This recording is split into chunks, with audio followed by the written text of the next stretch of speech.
ओम साई राम। आप सुन रहे हैं साई फरिश्ते कविता की वाणी, जहाँ हर सुबह होती है साईं बाबा के संदेश के साथ, जो मन को सुकून देती है और दिल से कहती है कि सब ठीक हो जाएगा। चलिए शुरू करते हैं। अगर तुम किसी की सफलता देखकर जलन नहीं करते, बल्कि मन से दुआ देते हो कि हाँ उसने बहुत संघर्ष किया, तो समझ लो तुम पहले ही बहुत आगे निकल चुकी हो। क्योंकि जिसके हृदय में ना जलन नहीं होती, वहाँ मेरा वास अपने आप हो जाता है। ऐसे ही लोगों के लिए मैं आगे बढ़ने के नए नए रास्ते खोलता हूँ, जिनके बारे में उन्होंने कभी सोचा ही नहीं होता है। जीवन में ना ये जो छोटी छोटी परीक्षाएं आती हैं ना, ये तुम्हें गिराने नहीं बल्कि तुम्हें पहचानने आती हैं। इन्हीं पलों में तुम्हारा धैर्य, तुम्हारी भावनाएं, तुम्हारा स्वभाव परखा जाता है। इसलिए घबराया मत करो, विश्वास रखो, मैं तुम्हें कहीं से भी हारने नहीं दूंगा। जितना हो सके ना मेरे बच्चे, उतना मौन रहना सीखो।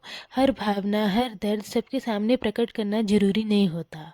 सुख हो या दुख, जो तुम भीतर महसूस करते हो ना, वो तुम्हारी आत्मा की संपत्ति है। हर किसी को बताओगे तो लोग तुम्हारी कमजोरियां भी जान जाएंगे, और कुछ लोग उनका गलत लाभ भी उठा सकते हैं। मैं जानता हूँ कि तुम अक्सर सोचते हो कि तुम्हारा दर्द समझने वाला कोई नहीं है, लेकिन याद रखना, मैं हूँ। मैं तुम्हारे साथ हूँ और तुम्हें छोड़कर ना कहीं नहीं जाऊँगा। तुम अकेले नहीं हो, चाहे तुम कैसा भी सोचो। और एक बात, तुम हमेशा ये सोचते हो ना कि मुझे किसी को मेरी क्या ही ज़रूरत पड़ेगी। लेकिन क्या तुमने अपने परिवार के बारे में सोचा है, जो बिना कहे तुमसे प्रेम करते हैं, जो तुम्हारी हर छोटी बड़ी चिंता में तुम्हारे साथ खड़े रहते हैं। और हाँ मेरे बच्चे, उन्हें सच में तुम्हारी बहुत ज़रूरत है, और तुम्हारी उपस्थिति ही उनके लिए सबसे बड़ा सहारा है। इसलिए हिम्मत मत हारो, अपने कर्म करते रहो और मुझ पर भरोसा रखो। सब कुछ ठीक हो जाएगा, सब कुछ बहुत अच्छा होगा। मैं हर कदम में तुम्हारे साथ हूँ। जो मुझे सच्चे मन से अपना मान लेता है ना, और अपनी चिंता मेरे चरणों में छोड़ देता है, उसे फिर ना डरने की कोई आवश्यकता नहीं रहती। जिसने मुझ पर भरोसा किया, उसके जीवन में चिंता टिक ही नहीं सकती। तुम्हें पता भी नहीं होगा, लेकिन मैंने तुम्हें वहाँ वहाँ से बचाया है जहाँ तुमने मुझे कभी याद तक नहीं किया।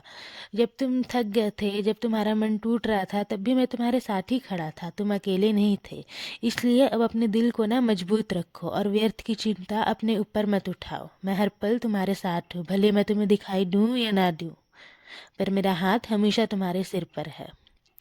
अब अपने दिल को हल्का करो, मेरी कृपा सदैव तुम पर और तुम्हारे पूरे परिवार पर ऐसे ही बनी रहेगी।